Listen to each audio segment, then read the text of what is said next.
नमस्कार दोस्तों, स्वागत है आपका एक बार फिर से आपके अपने यूट्यूब चैनल पर। और आज के इस वीडियो में हम बात करने वाले हैं कि नवरात्र व्रत में आपको किन बातों का ख्याल रखना चाहिए, कौन सी ऐसी चीज़ें हैं जो आपको करने से बचना चाहिए और कौन सी ऐसी चीज़ें हैं जो आपको करना चाहिए, शुभ मानी जाती हैं।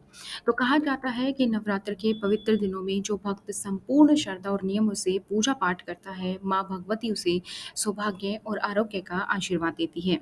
9 दिनों में शक्ति के 9 अलग-अलग रूपों की उपासना से सभी मानसिक और शारीरिक कष्टों से मुक्ति मिलती है। साथ ही ज्योतिष शास्त्र और धार्मिक मान्यताओं के अनुसार जिस घर में माता की चौकी रखी जाती है और जो भक्त 9 दिनों तक व्रत करते हैं, उन्हें नवरात्र में कुछ नियमों का पालन करना भी ज़रूरी होता है, अन्यथा माँ अम्बे नाराज़ हो सकती हैं। तो नवरात्र के पवित्र दिनों में व्रत करने वाले व्यक्ति के अलावा अन्य लोगों को भी बिना स्नान किए कुछ भी खाना पीना नहीं चाहिए। स्नान आदि से निर्व्रत होने के बाद ही और माँ दुर्गा की पूजा करने के बाद ही आप कुछ खाएं पिएं। शास्त्रों के अनुसार नवरात्र में सिलाई कढ़ाई के काम से बचना चाहिए, आपको वो नहीं करना चाहिए क्योंकि इस कार्य में नुकीली चीज़ों का इस्तेमाल होता है और 9 दिनों तक धारदार या नुकीली चीज़ों का उपयोग वर्जित होता है। जो व्यक्ति दुर्गा सप्तशती या दुर्गा चालीसा पढ़ते हैं या मंत्रों का जाप करते हैं, उसे इस दौरान कोई दूसरी बात बिल्कुल नहीं बोलनी चाहिए और ना ही अपना ध्यान कहीं और भटकने देना चाहिए, क्योंकि मान्यता है कि ऐसा करने से आपके पाठ का फल जो है वो नकारात्मक शक्तियाँ ले लेती हैं। नवरात्र के समय व्यक्ति को तन और मन दोनों से ही संयम बनाए रखना बहुत जरूरी होता है, इसलिए 9 दिनों में व्यक्ति को अपनी काम भावना पर नियंत्रण रखते हुए महिला और पुरुष दोनों को ही ब्रह्मचर्य का पालन करना चाहिए। ये भी कहा जाता है कि माँ दुर्गा का वास उसी घर में होता है जहाँ सुख शांति होती है और परिवारजनों में आपस में प्रेम होता है। इसलिए माँ दुर्गा को प्रसन्न करने के लिए नवरात्र के दिनों में परिवार के सदस्यों को किसी भी लड़ाई झगड़े या ग्रह क्लेश से बचना चाहिए। जो लोग नवरात्रि का व्रत करते हैं, उन्हें 9 दिनों तक बिल्कुल भी नमक और अनाज का सेवन नहीं करना चाहिए। आप सीधा नमक यूज़ कर सकते हैं। नवरात्र में व्रत खोलते समय आप खाने में सिंघाड़े और कुट्टू का आटा, साबूदाने की खिचड़ी, फल, दही, सीधा नमक, आलू, सूखे मेवे और मूँगफली आदि खा सकते हैं। लहसुन प्याज से करें परहेज। प्राचीन समय से ही लहसुन और प्याज को तामसिक भोजन की श्रेणी में रखा गया है, तो ऐसे में नवरात्रि के 9 दिनों में लहसुन प्याज का सेवन बिल्कुल भी ना करें। नवरात्र का महापर्व देवी दुर्गा की उपासना के लिए बेहद पवित्र माना जाता है, इसलिए नवरात्र के दौरान शराब और मांसाहारी भोजन से परहेज करना चाहिए। इसके अलावा नवरात्र के दौरान दिन में सोना भी नहीं चाहिए। धर्मशास्त्रों के अनुसार लोग जो है पलंग के बजाय ज़मीन पर उनको सोना चाहिए। अगर आप ज़मीन पर नहीं सो सकते हैं तो लकड़ी के तख्त पर आप जो है वो सो सकते हैं। नवरात्रि के व्रत में अधिक भोजन नहीं करना चाहिए। इस दौरान आप फल के अलावा आप कुट्टू का आटे का प्रयोग कर सकते हैं, साथ ही नमक का इस्तेमाल नहीं करना चाहिए। नवरात्र व्रत करने वालों को ब्रह्मचर्य का पालन करना चाहिए। साथ ही व्रत करने वाले व्यक्ति को काम, क्रोध, लोभ, मोह इनसे दूर रहना चाहिए। मान्यता है कि व्रत करने वालों को झूठ बोलने से बचना चाहिए, हमेशा सत्य का पालन करना चाहिए। इस व्रत में आप बार-बार जल पीते रहें, ठीक है? जो बार-बार जल पीने से बचना चाहिए, लेकिन आप डिहाइड्रेशन ना हो इतना आपका खुद को ध्यान रखना है। गुटखा, तंबाकू आदि का सेवन नहीं करना चाहिए, बार-बार नहीं खाना चाहिए। कुछ लोग फास्ट का मतलब कुछ अलग ही समझ लेते हैं और बहुत खाते रहते हैं, तो वो नहीं होना चाहिए।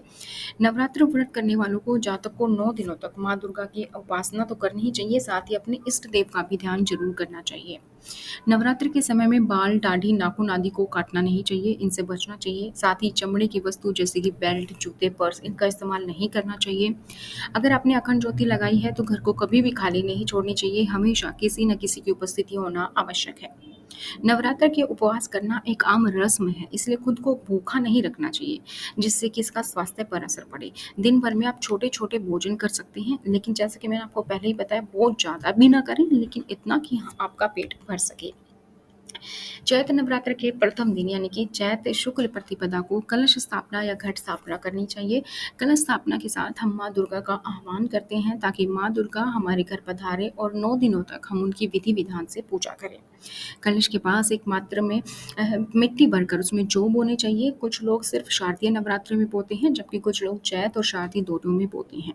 उसे नियमित जल देना चाहिए, जो कि जैसी वृद्धि होती है उसी आधार पर साल से जुड़े संकेत आपको मिलते हैं। वैसे ही मान्यता है कि जितना जो ज़्यादा बढ़ेगा, माँ की दुर्गा की कृपा आप पर उतनी ही होगी। यदि आप अपने घर पर माँ दुर्गा का ध्वज लगाते हैं तो उसे चैत्र नवरात्रि में बदल देना चाहिए। और अगर आप 9 दिन का व्रत नहीं रख सकते तो पहला और अंतिम नवरात्र का व्रत आप रख रख सकते हैं। नवरात्र के समय में कलश के पास माँ दुर्गा के लिए अखंड ज्योति जलानी चाहिए और उसकी पवित्रता का ध्यान रखना चाहिए। नवरात्रि के समय में दुर्गा सप्तशती का पाठ करना चाहिए और अगर आप नहीं कर सकते तो किसी पंडित जी की मदद भी ले सकते हैं। नवरात्र में लाल वस्त्र या लाल रंग के आसन का उपयोग करें और माँ को लौंग बताशे ये भोग लगाएं। तुलसी और दुर्वा नहीं चढ़ाना चाहिए, हालांकि तुलसी का पौधा नवरात्रों में लगाना शुभ माना जाता है। नियमित रूप से आपको सुबह और शाम माँ दुर्गा की आरती करनी चाहिए। माँ दुर्गा को गुड़हल का फूल बहुत ही प्रिय है, तो संभव हो तो उसका प्रयोग करें। गुड़हल का फूल नहीं है तो कोई भी लाल रंग का फूल आप इस्तेमाल कर सकते हैं। यदि आप माँ जगदम्बे को प्रसन्न करना चाहते हैं तो उनके समक्ष आप 9 मिट्टी के दीपक में अखंड ज्योति जलाएं। इनसे फल मिलता है, लेकिन इस बात का ध्यान रखना है कि ये बुझनी नहीं चाहिए, तो आप एक अखंड ज्योति भी 9 दिन तक जला सकते हैं। लाल फूल और लाल चुन्नी जो है वो आप माता पर जरूर चढ़ाएं, वो बहुत ही प्रिय है उन्हें। 16 श्रृंगार का विशेष महत्व है, तो ऐसे में श्रृंगार के सामान में जैसे कि लाल चुनरी, लाल चूड़ी, बिंदी, काजल, मेहंदी, महावर, शीशा, बिछिया, इत्र, चोटी, गले के लिए माला, ठीक है, टीका, कान की बाली, कंघी, शीशा, इस चीज़ों का आप इस्तेमाल करें। साथ ही आप दुर्गा चालीसा और दुर्गा सप्तशती का पाठ करें। माता रानी का आशीर्वाद पाने के लिए पूजा करने के बाद दुर्गा सप्तशती और दुर्गा चालीसा का पाठ कर सकते हैं। अगर दुर्गा सप्तशती इस दुर्गा चालीसा का पाठ नहीं कर सकते हैं तो कम से कम ओम ह्रीं ह्रीं क्लीं चामुंडाय विच्च ये एक माला आप अवश्य जो है फेरें। सरसों के तेल की अखंड ज्योति जलाने से देवी खुश होती है और पितृ देवता शांत होते हैं। हालांकि अखंड ज्योति आपको जो है जलानी चाहिए घी की, तो जैसे भी आपकी श्रद्धा है उसके अकॉर्डिंग आप इसको जला सकते हैं। तो ये थे दोस्तों आप लोग के लिए कुछ नियम जो आपको नवरात्रि के व्रत में कुछ चीज़ें जो आपको करनी चाहिए, कुछ करने से बचना चाहिए, किन बातों का ख्याल रखना चाहिए। आज की इस वीडियो में संपूर्ण जानकारी आपको दी है। इसी तरीके की और वीडियो पाने के लिए चैनल को सब्सक्राइब करें, बेल आइकन को प्रेस करें, वीडियो को लाइक और शेयर करना ना भूलें।